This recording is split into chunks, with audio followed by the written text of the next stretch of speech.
Live from Washington, D.C., it's Quintessential Listening, Poetry Online Radio.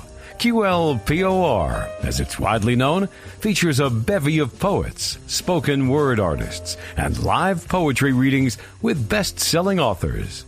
Your host is Dr. Michael Anthony Ingram. My special guest is a multi-disciplinary storyteller. She's an acclaimed singer-songwriter. In fact, NoteSpeak 12, a poetic musical album, received a 5-star rating from Downbeat magazine, which is extremely rare. She is also a noted essayist and a renowned published poet based in Italy. Her name is Lisa Marie Simmons. Welcome to the program. Michael, I'm thrilled to be here. Thank you for that very kind introduction. My first question to you is, what is poetry? That's such a difficult question. I think about the fact that all of us have this inner landscape that you can never 100% know a person, crawl inside their mind, but you can a bit with poetry. It's a way of expressing the inexpressible. It's a way of capturing the ephemeral. And it's also, and I think this will probably lead into more questions that you might have, but I think it's also a way of creating empathy. The other thing I love about poetry is that once a poem is written or a song is written, it's out in the world. And it's not just whatever feeling that I'm trying to grasp and craft and create, but it's what the reader sees in that feeling. So there's where I'm talking about empathy as well. Just this idea that this way of sharing a profound sense of unity through the crafting of words. I'm in love with words, and I'm in love with words because of the way that we can use them to share what is so difficult to speak about in conversation, distilling the essence of a feeling or a thought. You said landscape. So in terms of a poetic landscape, how expansive is it? Oh gosh, that's beautiful. It's as expansive as the universe. One of the things that I love about music and poetry is you never stop learning. Mm-hmm. There's so much that you can do and say and communicate through those mediums. And I love the craft of it, learning how using sounds and notes and words, how you can express an intensity of emotion. And the more that you learn about crafting that and the different ways that you could do that through rhythm, through notes, through figurative language, the more that you learn, the more that you can distill these ideas. So knowing what you know about the world and about your craft, why is poetry important? This goes back to what I was saying about empathy. I've learned through my travels is that the more that you travel, the more commonality you find. Like the more you see how much we're all the same as human beings. I believe deeply that we are all connected and that we are all one. And it always feels corny and silly to say that, but I feel it in my heart. I'm just looking into your eyes right now as we do this on Zoom and prepare this, I feel that spark with you. There's that energy, and I think that it's everywhere and it's everyone. We are all connected. We really are all one. What are some of the predominant themes that you write about in your work?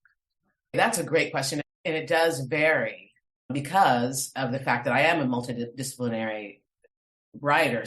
If I'm writing with essays, it's usually an individual experience of mine that I choose to use, like the micro vision of my life, to speak to a larger issue.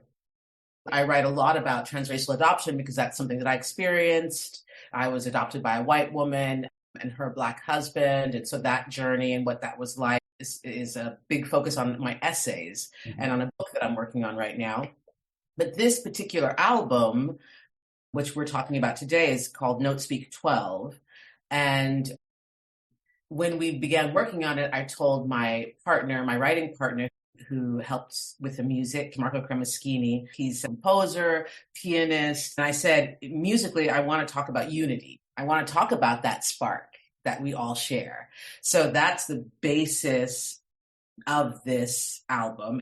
And we approach that musically and poetically. If I have to put a definition to this album, it's about unity, connection, and empathy. Lisa, share a poem. Okay, I'll be happy to. With what we just were talking about, I think Individually One is a good poem. Individually One. The blue throat's song, trillingly clear, soar, swoop, dip, dive, arrow piercing infinitude, while we remain here tethered still and weak. Tiny thoughts tangled far below their talons, believing that there is a hierarchy in place. We tussle, wreaking havoc as we shriek, fight the current, resist the glide, squawk. Undulating rainbows merge, colored fins attuned to one another. They slip through the tide. Rafts of otters belong together, holding hands as they drift. Whispering trees, secret symbiotic presence. Our beauty lies within these suits of skins, bird, fish, mammal, forest, ancient or nascent human craves flourishing touch. A piece of me in you and me and him and her. Nothing stands alone. To the flock, we are born. That's the end. Now, I'm going to play for you the musical version of that poem. It's from my album called NoteSpeak 12, which is out on Ropeadope Records. The blue throat's song, trilling clear. Rise, dip, glide, dive, arrow, piercing infinitude, while we remain here, tethered, still, and weak. Tiny thoughts tangled far below their talons, believing that there's a hierarchy to seat. We tussle, wreaking havoc as we shriek, fight the current, resist the glide, squawk, me, me, me, me, me, me, me, me, me, me, me, me.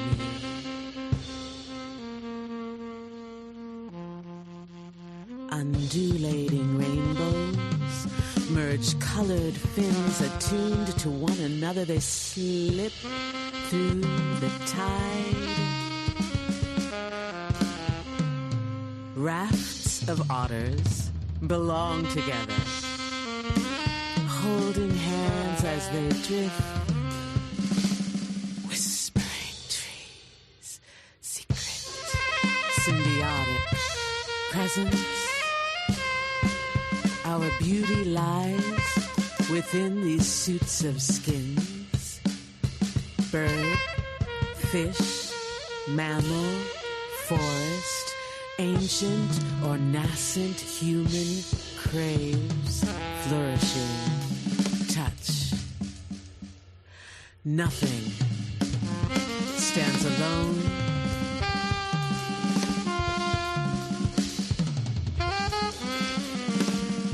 To the flock, we are born.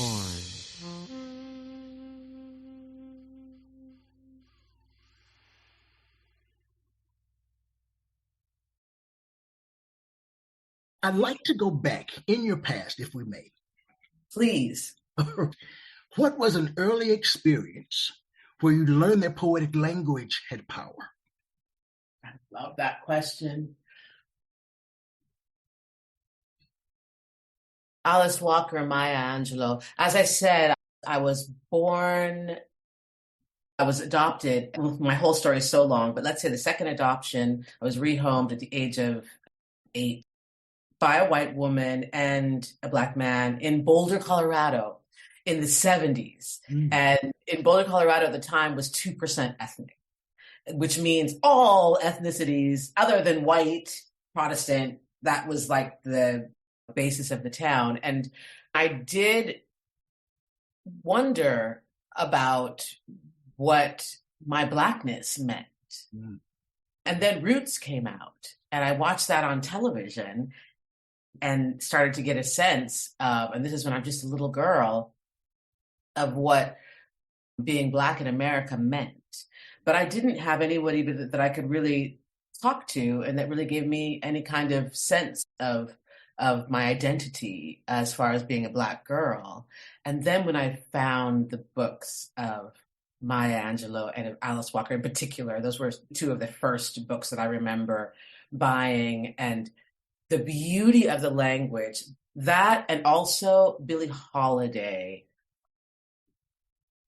many singers, but especially Billie Holiday, because I had a difficult childhood, and to listen to her, the pain that she carried in her voice, the depth of the blues in her voice spoke to me. And the way that you can put words together to communicate this experience and find yourself in it was revelatory to me. That it made me feel like, oh gosh, I'm not alone. Somebody else has had this experience. There's a reason that I'm here, and there's somebody out there who knows what I'm feeling, what I'm going through, you know?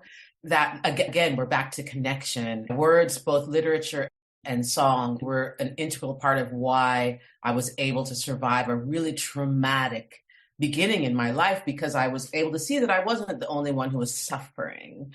And this, I think, is very important also, and I try to do this in my writing too, especially if I'm talking about trauma, is that we can construct and use words in a way that is helpful to somebody who's going through trauma. I don't think we need to throw trauma when we write, but that we should do the opposite even when we're writing about something traumatic. It shouldn't be something that's going to hurt the listener. It should be something that will be able to uplift or instruct or help the listener, and that's an onus on the writer. And I think it's a really important one. And the things that I read about, although I read about traumatic and frightening and difficult events, they were written in such a way that they were instructive to me and inspiring. The word hurt. Does it hurt you to write poetry? If not, why not?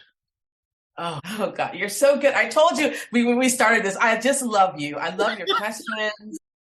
You're so smart.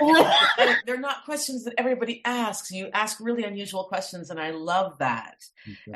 And I love the way you listen so hard. And this I found from your podcast and all of the ones that I've listened to. You always do this. You really listen to what's being said and pick the important bits out. So anyway, thank you for that.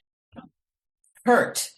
I sometimes when I'm writing something, it does start from a place where I am in pain, but that's the beauty also of poetry. And I like to write free verse, but I also like to write within a structure. I like to write sonnets and rondeau primes like that last one, and any kind of structured poetry I love as well.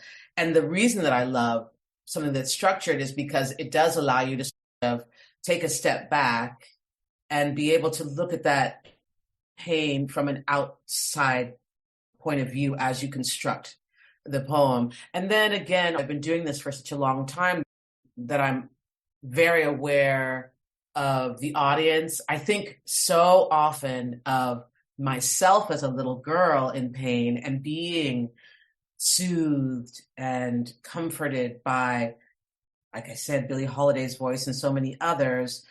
So as I write, I'm often thinking of the reader that's very much in my mind's eye, and I'm thinking about how I can express this thing without damaging. So how does a poem begin for you? With an idea, a form, or an image? All of the above. There's not any one way that I stick to writing. Sometimes I hear a phrase, sometimes I see an image, sometimes I have a dream. With NoteSpeak, I did have this idea of musically joining two different forms. We're joining dodecaphony, which is a distinctly European form of music. It's a 12 note scale, and married to Afrobeat, which is obviously an African form of music, but also very much informed by the civil rights movement in the United States. To bring these very disparate worlds together, it was our way of musically speaking about unity. So as I wrote the poems for this album, I really wanted to stick to those concepts. Please share a poem. We were talking about hurt. This one's called I Think I Understand. I think I understand cutting now, as much as someone who doesn't do it can. I know the feeling of I cannot live in this skin. The feeling of when is this hurt going to end? The feeling of how to get rid of this pain, how to distract my brain. I think I understand cutting now, divorcing oneself from the gasping, midnight, wake, shivering, shaking, quake. I thought I was going to die, but here I heave and lie. Here I heave and lie. I think I understand cutting now, when there's no other choice, when you can't see beyond, when this moment is all, when I am feeling so small and I can not grip. Every signpost lost. No touchstone heals, no distraction to be found, no song to be sung, no words to be read, no salve for the wound, no spot that is safe, no respite, no grace. I think I understand cutting now.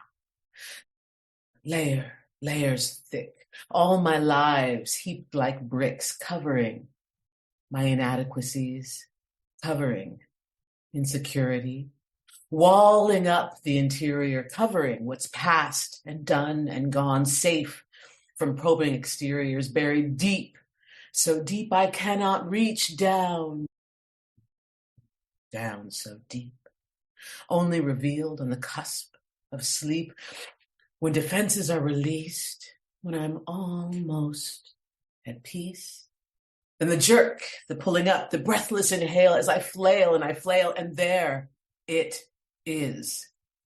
Though I'd hoped last time was the final time, but here it is, the gasp, gasping, midnight, wake, shivering, shaking, quake, and I think I understand.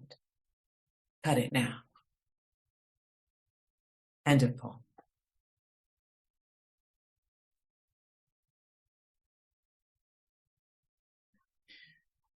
Now, the musical version of that poem, I think I understand.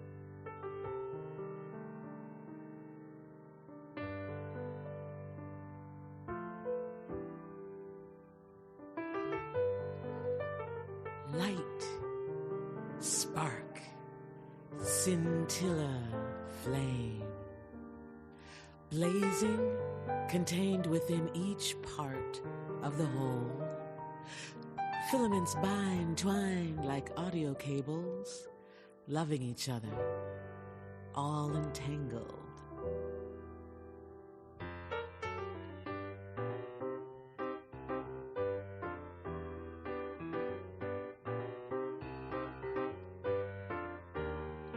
You can try to roll each one apart, coils neatly dressed.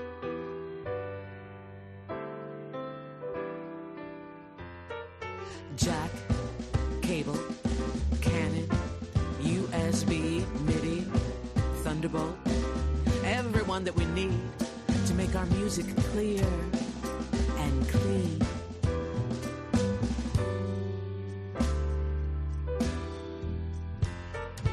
Each placed tenderly in one bag. When it's opened up again, there they twist, there they twine. They cannot lay separate. It's as if they are desperate to connect to each other through any means found.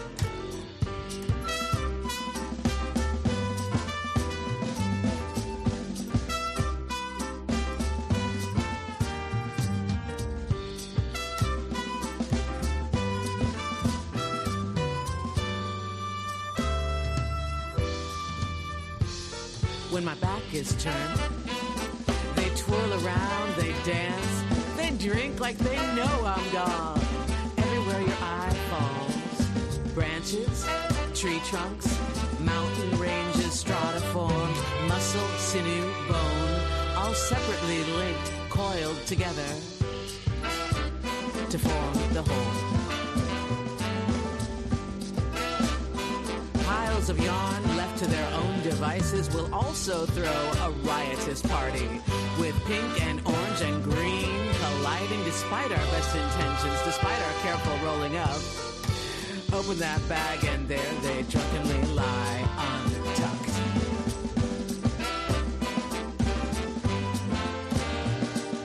All this marvelous mess, we tangle though we're connected by the light, bound by the dark, snarled up human hearts with our wires crossed. Still we burn and sparkle and fizz. We are effervescent, messing. A common blaze inside each of us.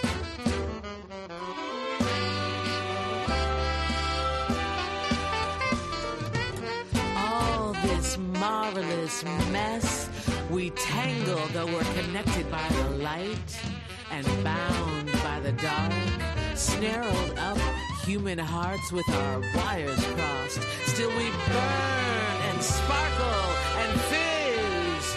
We are effervescent, luminescence.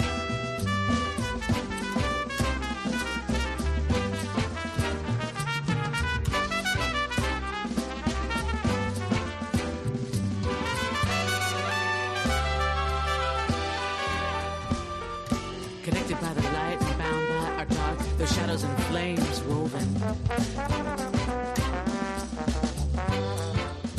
I said, connected by the light and bound by our dark, those shadows and flames are woven.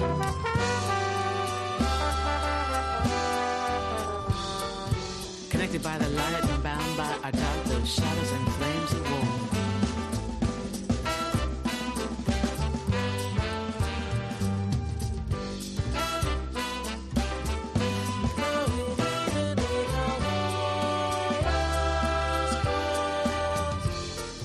Connected by the light and bound by our dark, shadows and flames are woven. Connected by the light and bound by our dark, those shadows and flames are woven. Connected by the light and bound by our dark, those shadows and flames are woven.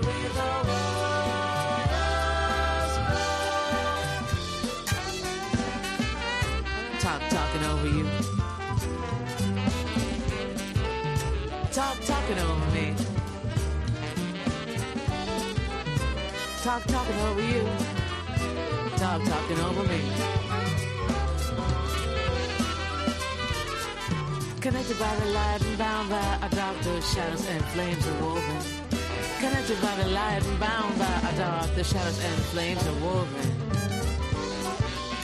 Talking over you. Talking walking on me.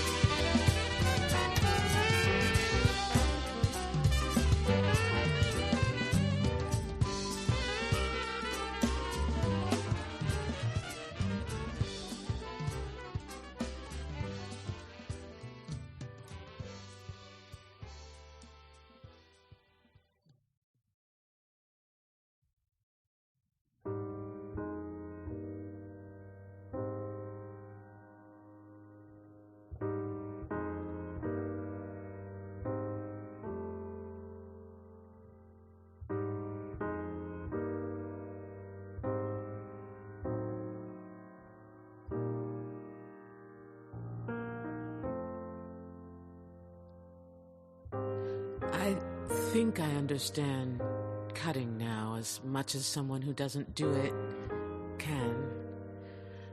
I know the feeling of I can't live in this skin. The feeling of when is this hurt gonna end?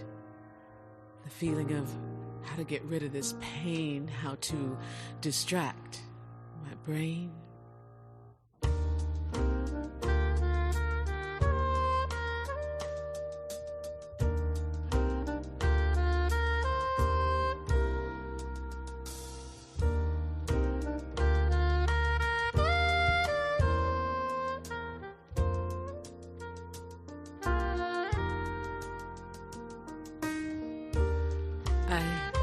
I think I understand cutting now. Divorcing oneself from the gasping midnight wake, shivering, shaking, quake.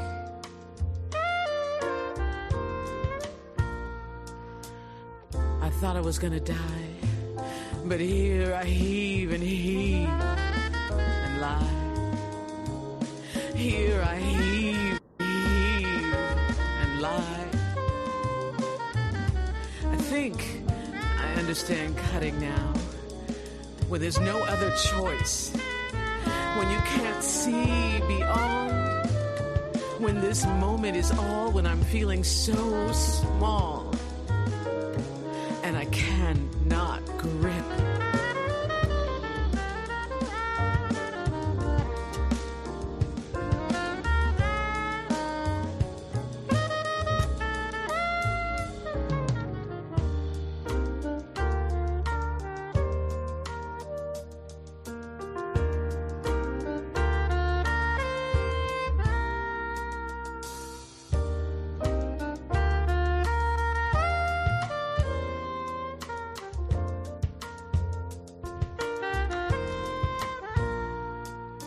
Signpost lost, no touchstone healed, no distraction to be found, no song to be sung, no words to be read, no salve for the wound, no spot that is safe, no respite, no grace.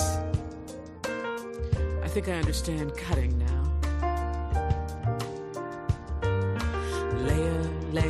Layers thick, all my lives heaped like bricks, covering inadequacies,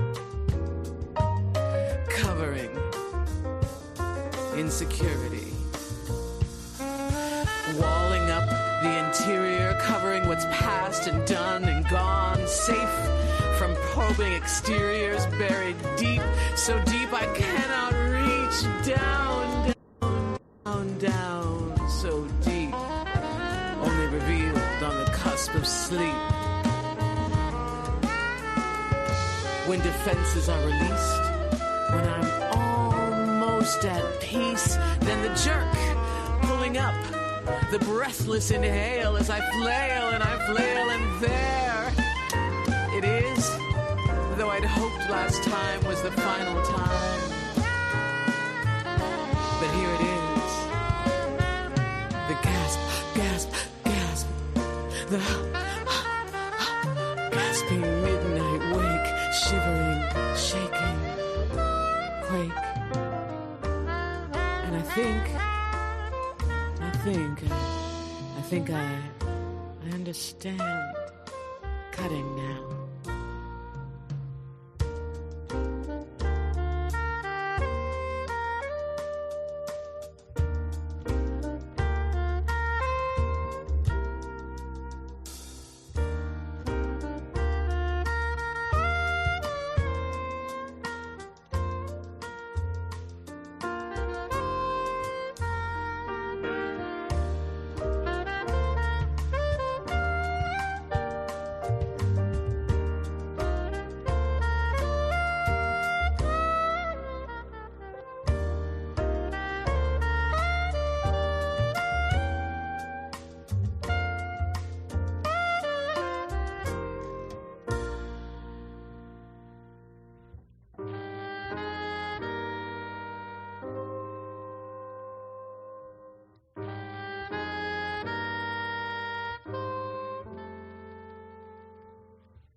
That's a really interesting piece because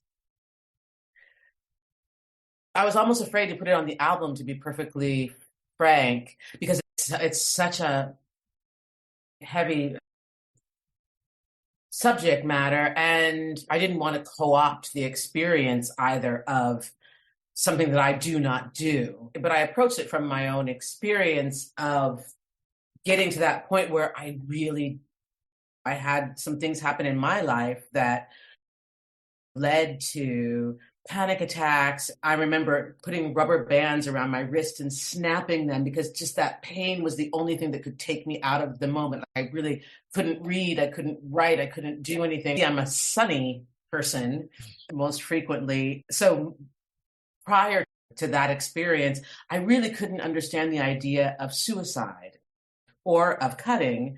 I could not imagine getting to that point. And then my youngest sister took her life.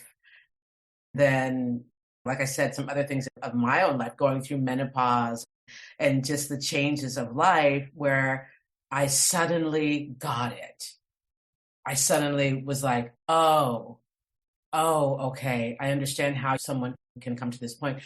I'm glad I put it on the album because it has resonated with so many people. I've gotten so many emails and messages about that piece, both from people who do cut and from people who live with people who cut.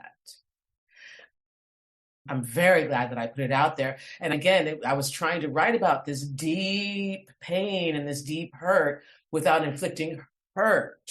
Lisa, what do you think your work conveys about being human? Wow, that's deep. What does it convey about being human? Your body of work. I'm thinking of all of the different things that I've done, and I'm trying to find that thread that runs through it all. It's funny that I'm stuck on empathy and connection, but I think that if you look across all of the things that I do, essays or poems or songs that I sing, stories that I write, they're all very much about connection and about my humanity. I'm going to go back to my childhood. I was in an abusive home. And I think that if I had held on to that abuse and buried it and pushed it down, that it certainly would have damaged me. I'm sure that is what happened to my sister, who took her life during COVID. And I think that what I'm trying to do through my work is to, one, do the same thing that was done for me and have that place that somebody can feel like they're not alone. So that's part of the humanity of my work. Here's a space for you. Here's a space for that feeling or that thought. And then the other thing I think about the humanity that my work expresses is joy, is the joy that I have at being alive. I think that runs through all of my work just as much, just the awe and wonder at what it is to be alive. So as a poet, what do you believe is the first step to becoming more self-aware? I'm a great believer in meditation. And it's something that I've been doing since I was quite young because I grew up in Boulder, Colorado, as I said before. And it's such a granola hippie town. But even as young children, we were taught in school. I'm thinking about high school. Where I had a teacher that I mention in just about every interview I do. Her name was Rita Cotter, and she was my drama teacher. And she taught me how to meditate. This idea of just being able to delve into that inner landscape that we began this conversation with and to be still and listen, I think is essential if you want to try to get to a kernel of truth.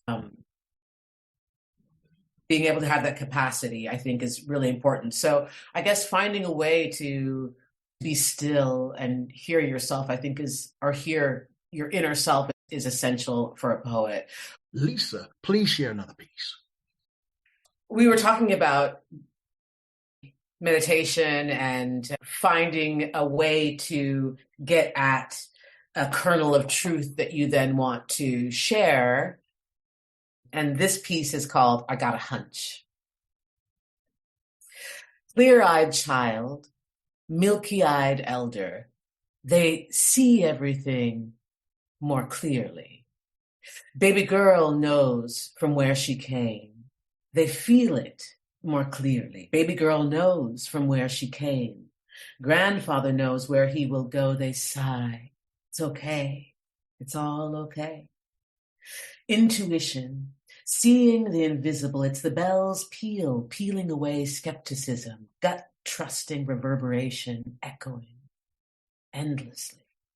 But in between childhood and the edge of passage, it can hurt.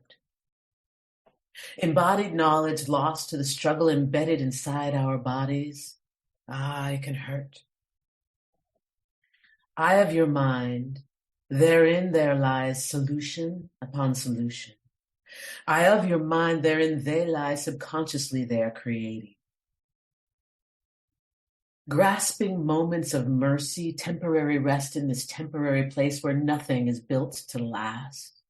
Suddenly swoop like a seagull borne along the breeze, rising, dipping effortlessly. Trust arise as we soar on that flight, easing along that unseen path. It's lost. It can hurt. Embodied knowledge lost to the struggle embedded inside our bodies. It can hurt. You don't got to think. You just got to hear what's calling. And adhere. Eye of your mind, therein there lies solution upon solution. Connect my mind to my body and align to the atmosphere. End of poem. Please play the musical version. Okay. Do you want to hear it? Yes, of course.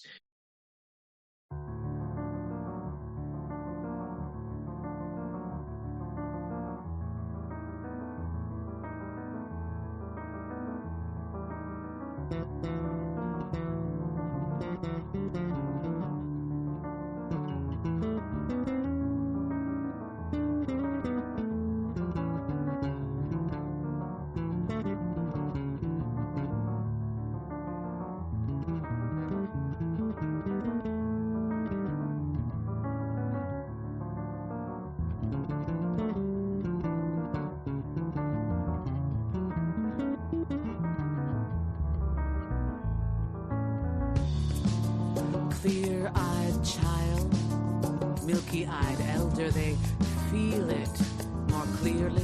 Baby girl knows from where she came. Grandfather knows where he will go. They sigh, it's okay. It's all okay. Intuition, seeing the invisible, it's the bells peeling away skepticism, gut trusting reverberation, echoing endlessly. But in between childhood and the edge of passage, it can hurt, it can hurt, it can hurt, it can hurt. Embodied knowledge lost to the struggle embedded inside our bodies. Oh, it can hurt, it can hurt, it can hurt, it can hurt, it can hurt.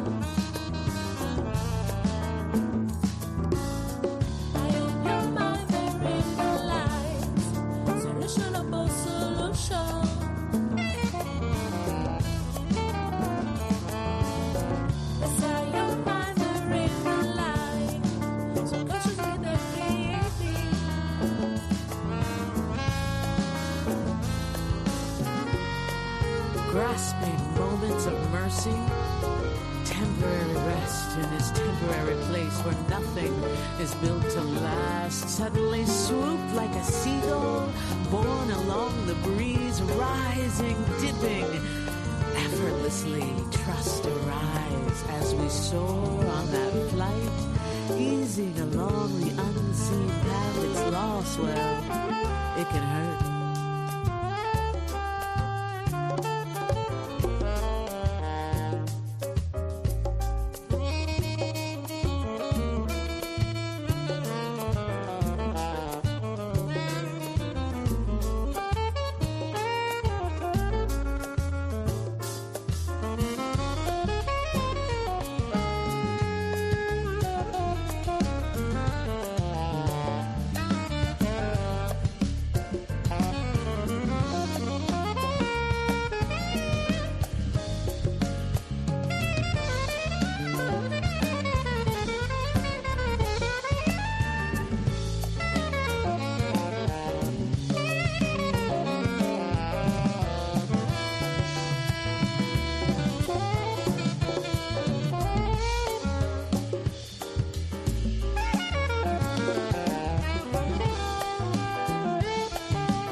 Knowledge lost to the struggle embedded inside our bodies. Ah, it can hurt. It can hurt. It can hurt. It can hurt. It can hurt.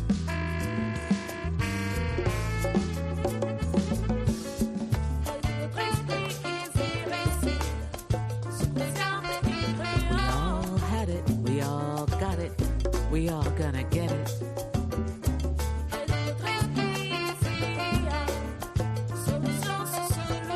Don't gotta think, just I gotta hear what's calling and hear.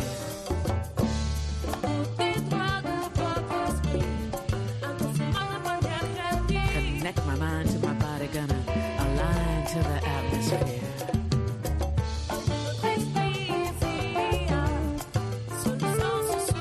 There's a vibe I can't ascribe to nothing and nowhere.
It is about trusting intuition, looking for it, seeking it out. Tell me about a poem you were proud of writing, but afraid to share for fear of misinterpretation. Light.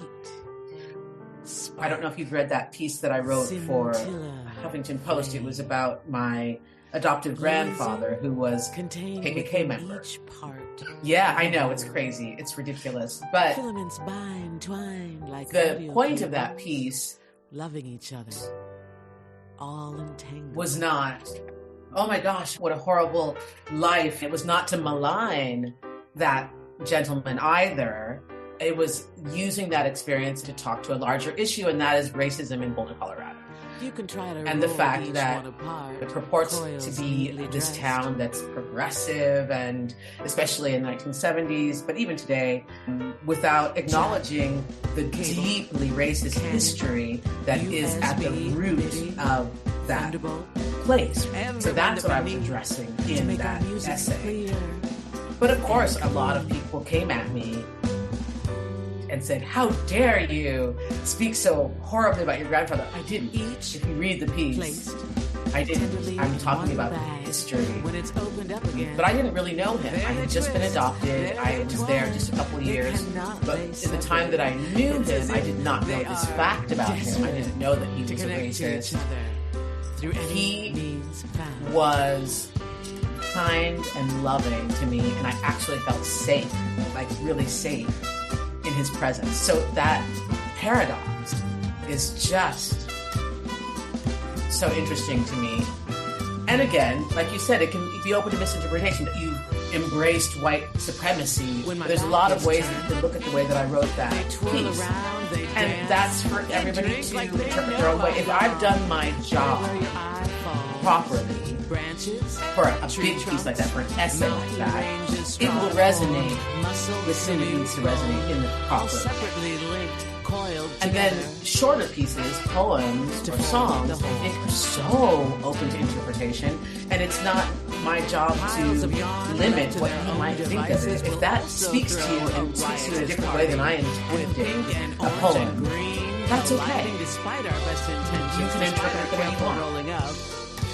Open that bag and there they drunkenly lie untucked. What is the relationship between your speaking voice and your reading voice?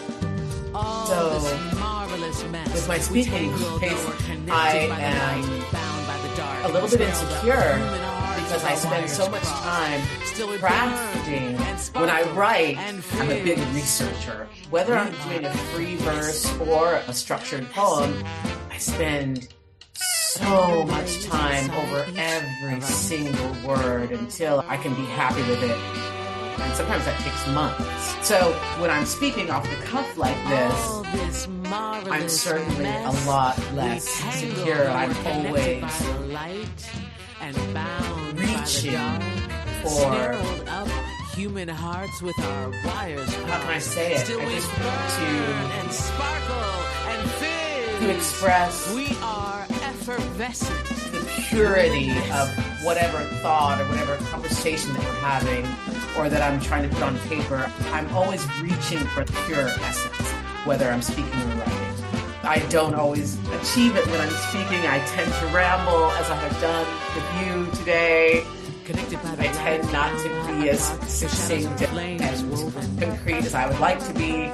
So yeah, there's where the difference lies. I tend to talk too much because I want to really try to get there, make sure I get it all in there.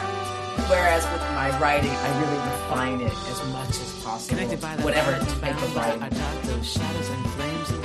We're almost at the end of our poetic journey, but we've also reached a part of the program that I like the most. I view it as being a mini poetry concert. This is an opportunity for you to share two of your favorite works, back to back, no interruptions from me. I'd like you to go to a place that you know oh so well, the stage. Thank you. It's been such a pleasure being here. It's just been so much fun, and I feel like I have a new friend. All right, let's begin with hair. When I was a girl, Talking I was over me. desperate to have long, straight hair.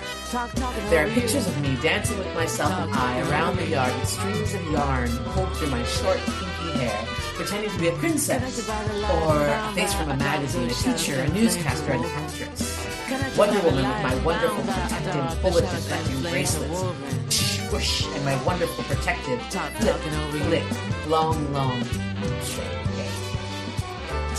My white adopted mother in our white bread town could never satisfy that longing for long, straight hair. She'd bring me, Leigh running optimistically to the beauty salon after they special ordered a hair straightener for my tightly packed, curly, frizzy, nappy curls. The optimism of those boxes, cheerfully colored, with an inevitable picture of a cheerfully colored girl, grinning with her long, straight hair. And I just knew that this time I'd come out looking like the rest of my friends at school. All those white girls with their beautiful, fine hair, now that was beauty. At least that's what the media was telling me. One day, I came home from school to a magazine for girls of 17, and there was what? There must be some mistake. Is that? I rubbed my eyes, blinked, and rubbed again. Could it be a black girl? Sherry Belafonte, with short, kinky hair, and she was beautiful. I didn't need the media to see, so I cut off my impossible, spiky, standing out, never tame imitation hair that had me crying every time I tried to force it to conform, frustrating all attempts at long, straight, and coming out more like the wet and angry head of hair on a bird after a bath. And that was that. The second poem in this little mini poem concert is Fazioli. Fazioli is the brand of piano. It's Steinway, Italian piano. Waking up beside him, I pull the sheets over my head, and with his slim piano-playing fingers, he pulls them down again. His laugh fills my eyes. He's up and tempting me out of bed with fragrant black coffee. But I don't want to leave our nest. I'd rather stay here and enjoy the rest of this late morning sun warming my bun as he lazily uses those hands, whose fingers have been running scales up and down my legs and arms all night long. Crescendos and decrescendos fill his dreams, my body a Fazioli, cover open, resounding in the room, sounding out the chords F minor, B flat 7, and E flat, resonating within back to where we all begin. The smoke from the night before lingers in my hair from a retro cellar bar which decadently ignores the law and wants to recreate jam sessions long gone, when folks like Monk and Billy, Miles and Horace reigned supreme. And the smell of him, like a schoolroom in autumn. It's a memory, sunshine and freshly sharpened pencils with a hint of fallen leaves. He smells of learning and growth, and thus what other sustenance is necessary? Kissing him, I drink in all I need. It is life-sustaining. Kissing him feels like gulping down a long, tall, cool glass of water greedily on a hot summer's day.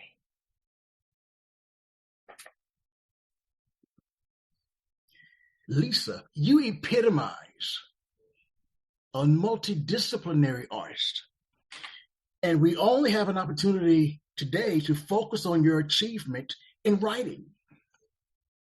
Do you think you were meant to be a writer? I do. I'm so in love with words. I couldn't have been anything else. What do you think you've learned about yourself? Through writing, what I have learned about myself are so many things, from the most mundane, from the smallest little things to humongous things. I was adopted, and I spent my life telling myself that family was what I made. The people that I chose to bring into my life were those who would be my family and that I had no need of a blood connection. That was not a necessary thing for me. And then I wrote an album called Identity, which was actually by my band Hippie Tendencies, which is the previous project to what I'm doing now. And it was an album where I sang and I explored all of the different aspects of my identity within this album and got to a place where I felt very happy in my skin and very happy with the life I've chosen and felt like I was doing the right thing, the right job and in the right place and with the right man, and just that everything felt good and right. At that point, I would meditate after my yoga in the morning, and I had this compulsion, this desire to thank my ancestors, because I finally realized that I did not come from a void. I did not come fully formed into this earth, that there are people who came before me and that they gifted me the resiliency to get through the life that I have. They gifted me the artistry that I have. All of this didn't come from nowhere. It came from somewhere. And so I had this desire, and I really felt their presence to thank my ancestors. And after a couple of years of this, I found my birth mother, long story short. And I think writing led me to that and taught me about myself that I did desire that connection to my blood.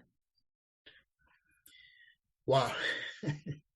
You're such a fascinating individual. Would you favor us with one final piece before you go? I would. And let me just say one more time, what an honor and joy it has been to be here with you today. We've laughed and we've had so much fun getting to know one another. Thank you again so much for having me here. And the last piece, maybe I'll read it for you and maybe we can play a musical version on our way out. It's from my album called NoteSpeak 12. It's called Blaze, and it's about the connection that we all share.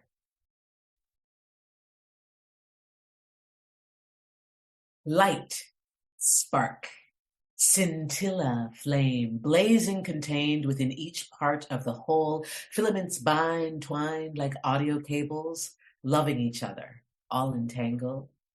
You can try to roll each one apart, coils neatly dressed, jack, cable, Canon, USB, MIDI, Thunderbolt, every one that we need to make our music clear and clean. Each placed tenderly in one bag, and when it's opened up again, there they twist, there they twine. They cannot lay separate. It's as if they are desperate to connect to each other through any means found. When my back is turned, they twirl around, they dance, they drink like they know I'm gone.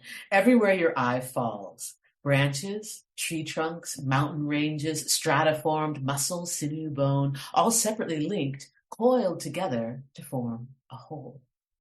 Piles of yarn, left to their own devices, will also throw a riotous party, with pink and orange and green colliding, despite our best intentions, despite our careful rolling up. Open that bag, and there they drunkenly lie untucked. All this marvelous mess. We tangle, though we're connected by the light, bound by the dark, snarled up human hearts with our wires crossed. Still we burn and sparkle and fizz. We are effervescent luminescence. Before we go, where can people find you? Okay, everywhere. Lisa Marie Simmons. You can find me on Instagram. You can find my website is lisamariesimmons.com. You can find me on Twitter. Well, I'm active on Twitter. Go to my website and you get the links to all those places. Of course, Spotify, Apple Music, Amazon Music, anywhere you listen to music, you can find me there as well. Right. What's next for you creatively? Where do you go from here? Oh, gosh. So I'm in the middle of a podcast. We just released our first episode last week. It's called Data, the Podcast, and it's about transracial adoption with a great friend of mine called Dion Draper. She lives in Bristol. And so that's a new adventure for me. I've never hosted a podcast. So I will be continuing that. And of course, I'm always writing. I'm working on a book.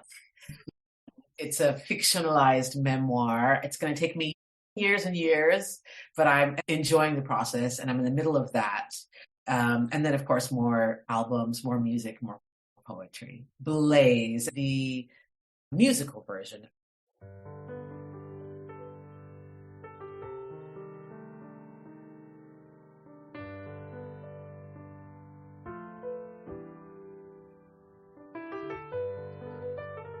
Light, spark, scintilla, flame, blazing, contained within each part of the whole. Filaments bind, twine like audio cables, loving each other, all entangled.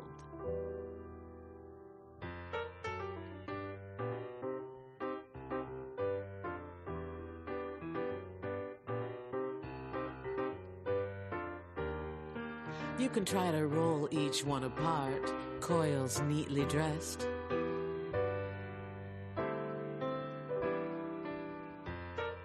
Jack, cable, Canon, USB, MIDI, Thunderbolt, everyone that we need to make our music clear and clean.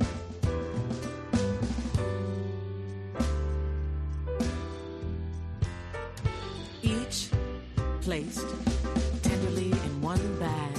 When it's opened up again, there they twist, there they twine. They cannot lay separate. It's as if they are desperate to connect to each other through any means found.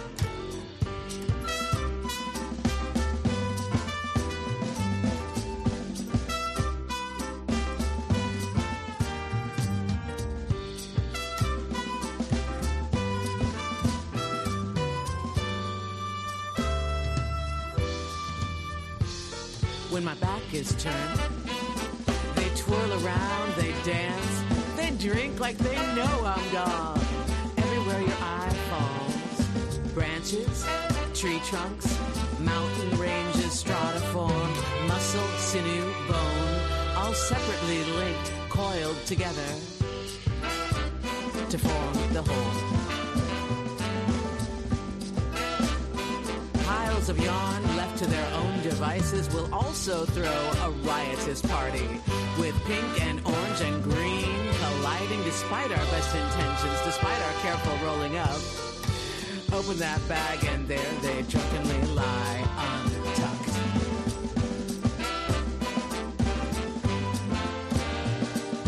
All this marvelous mess, we tangle though we're connected by the light, bound by the dark, snarled up human hearts with our wires crossed. Still we burn and sparkle and fizz. We are effervescent, not messing. A common blaze inside each of us.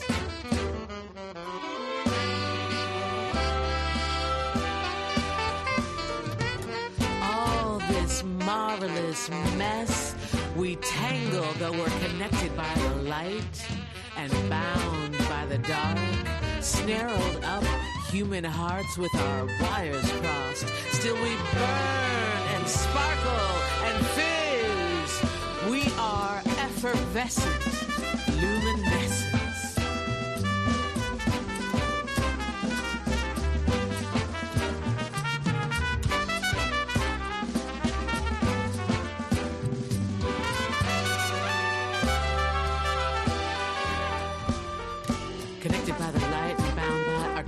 Shadows and flames woven. I said, connected by the light and bound by our dark, those shadows and flames are woven.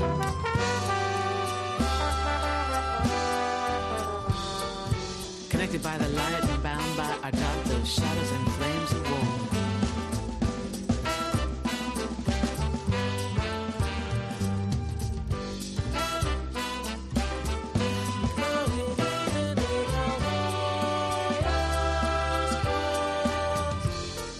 Connected by the light and bound by our dark, shadows and flames are woven.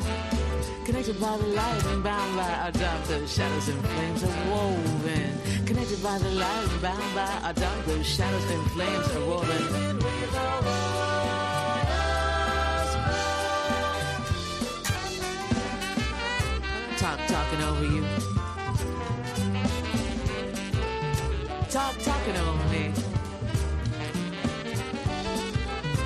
talking over you. Talking over me. Connected by the light and bound by a dark, the shadows and flames are woven.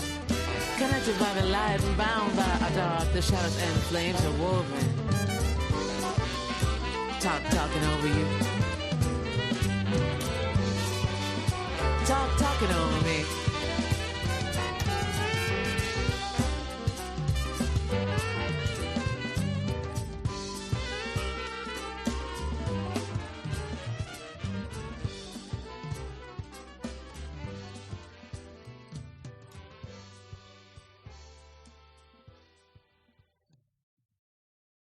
There we go. That's a nice upbeat ending to the show.